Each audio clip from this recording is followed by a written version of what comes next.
ស្អីរឿងក៏កាត់មកដល់ថ្ងៃស្អែកខេលឿនក៏បោះកាសែតចោលមិនត្រឹមតែស្ដីឲ្យទេនាងនៅប្រើវទៅមុនងងឹតដាក់ Fleur ទៀត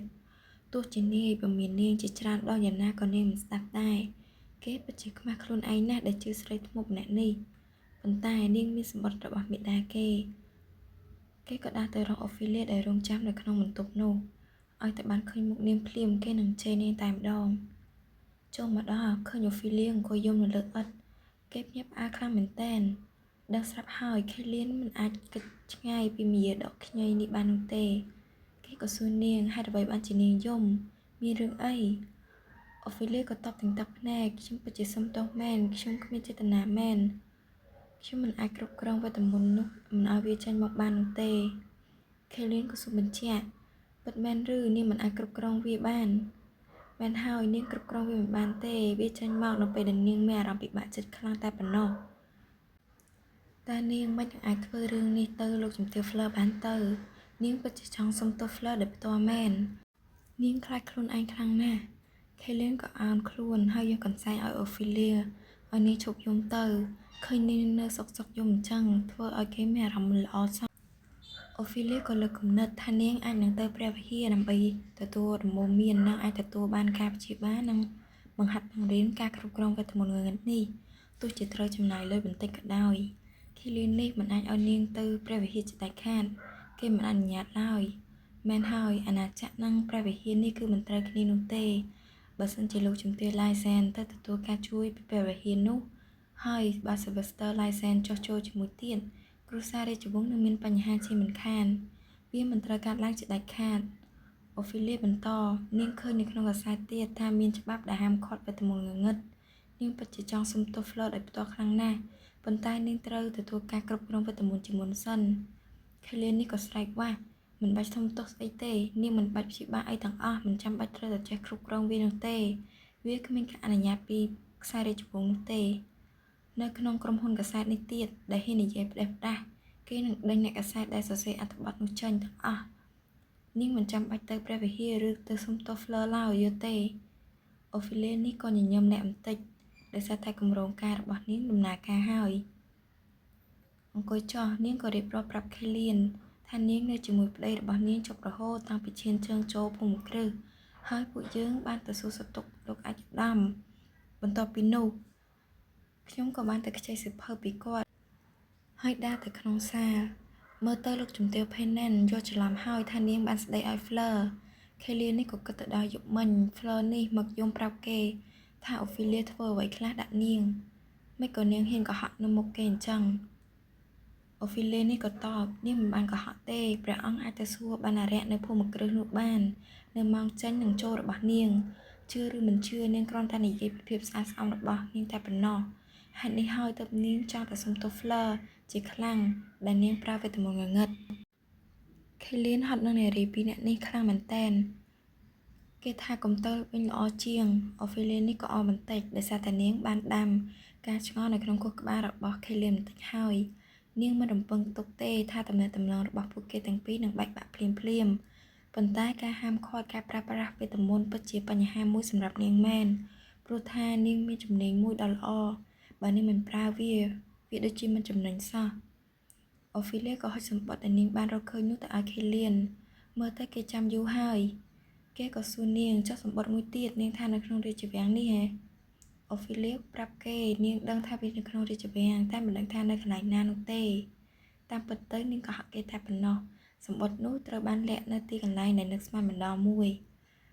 បានសម្បត្តិហើយដូចសពដងអញ្ចឹងគឺគេដេញនាងចេញទៅវិញភ្លាមសូម្បីតែពាក្យអរគុណមួយម៉ាត់ក៏អត់ហើយម៉េចនាងចង់ឲ្យគេលើកជង្គង់អរគុណនាងមែនអូហ្វីលៀនេះក៏បោះសម្ដីចុងក្រោយទៅនាងពិតជាសង្ឃឹមថាព្រះអង្គនិយាយពាក្យអរគុណណាស់នៅថ្ងៃណាមួយហើយក៏ដើរចេញទៅដោយគិតសប្បាយក្នុងចិត្តដឹងតែបានលុយពី Sylvester ទៀតហើយហ៊ីហ៊ីហើយសម្ដីនោះក៏ធ្វើឲ្យខេលៀននេះរៀងទន់ចិត្តបន្តិចដែរចូលមកដល់កាន់ភាគបន្តចូលមកកាន់មិនទេចូលមកកាន់ភាគបន្តនីលនិងរីវើតក៏ចូលមកប្រាប់អូហ្វីលៀថាពួកគេរកបានទីកន្លែងហើយពួកគេបានរកបាន3ទីកន្លែងសម្រាប់ឲ្យនាងរើសសូមនាងពិនិត្យមើលទៅចំណែកឯរីវើតនេះវិញក៏ចេះតែបន្តពីក្រោយនីល នោះក៏ដោយសារតែនាងមិនចេះនិយាយជាមួយអភិជនដូច្នេះហើយទើបនាងឲ្យគេនិយាយតាមសិនទៅតាមពិតទៅមូលហេតុដែលនាងសុំលុយពី Sylvester នោះគឺដើម្បីសាងសង់សាលារៀននេះឯងនេះក៏ព្រោះតែទីអូមិនចេះអានអក្សរហើយសាងសង់សាលារៀនក៏ Fleur បានធ្វើវានៅក្នុងសាច់រឿងដើមដែរដូច្នេះហើយនាងសង្ឃឹមថាវានឹងល្អសម្រាប់អនាគតអ្នកកាន់ដាវដ៏ឆ្នើមនិងរីវ៉ាត់ផងដែរនាងក៏រើសទីកន្លែងមួយដែលមានវាធំព្រោះវាអាចឲ្យក្មេងៗរត់លេងបានប៉ុន្តែនាងនេះក៏និយាយនេះឬជាមូលហេតុរបស់រុកស្រីព្រោះថាមានទីកន្លែងផ្សេងល្អជាងដូចជានៅជិតទីប្រជុំជននិងជិតតំបន់ក្រីក្រជាដើមអូហ្វីលីនៅតែរើសយកកន្លែងនេះដោយមិនឲ្យនាងប្រកែកបានឡើយហើយនាងដាក់រូបចម្លាក់របស់ព្រះមហាក្សត្រនៅចំពោះមុខសាលានេះតែម្ដងដើម្បីជាការគោរពទៅដល់គាត់គេក៏និយាយឡើង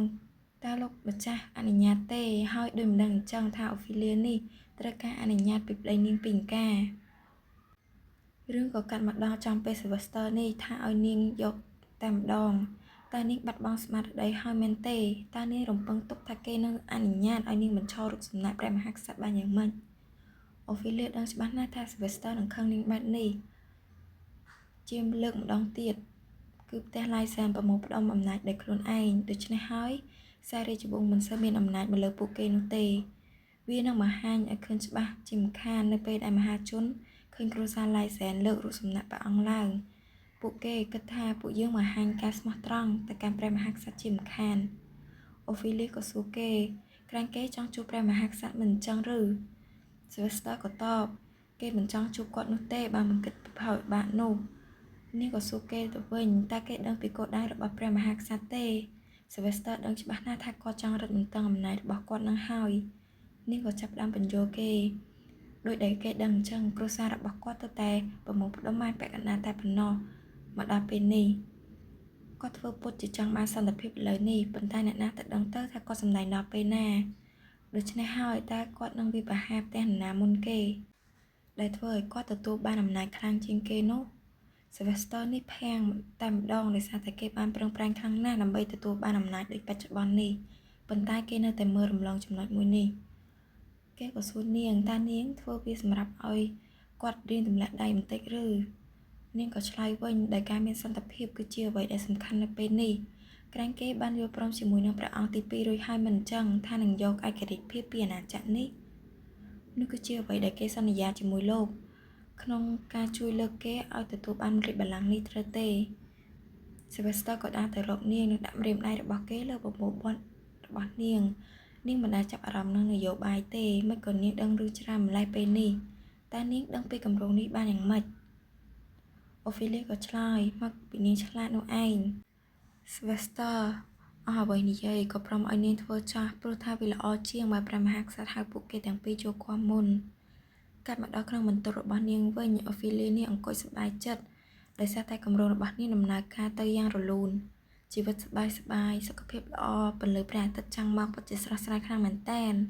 ព្រមនោះអៃរីនក៏យកសម្បត្តិមួយដែលផ្ញើជូនម្ចាស់ស្រីរបស់ខ្លួនមកអូហ្វីលីនេះឆ្ងល់ណាស់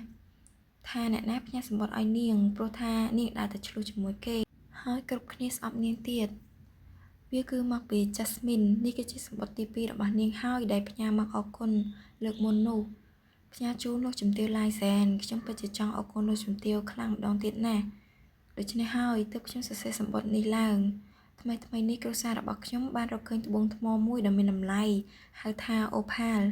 ខ្ញុំក៏គិតទៅដល់សក់ពណ៌ទឹកប្រាក់ដ៏ស្រស់ស្អាតរបស់លោកជំទាវខ្ញុំក៏សួរលោកឪពុកថាអាចយកវា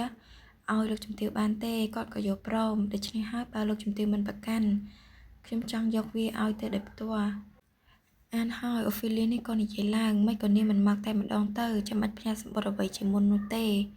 តើនាងមើលមកខ្លួននេះពិតជាគួរឲ្យខ្លាចដល់ថ្នាក់នេះឬអៃរីនក៏ឆ្លើយទៅម្ចាស់ស្រីរបស់ខ្លួនវិញថានាងមិនគិតអញ្ចឹងទៀតទេព្រោះថាពេលនេះនាងដឹងថាអូហ្វីលីជាមនុស្សល្អនៅមុខរបងភូមិគ្រឹះនេះវិញ Jasmine ក៏បានមកដល់នាងក៏គិតថានាងគួរទៅវិញទេប៉ុន្តែនាងត្រូវតែទទួលការជួយពីអូហ្វីលីមិនថាដោយរបៀបណាក៏ដោយ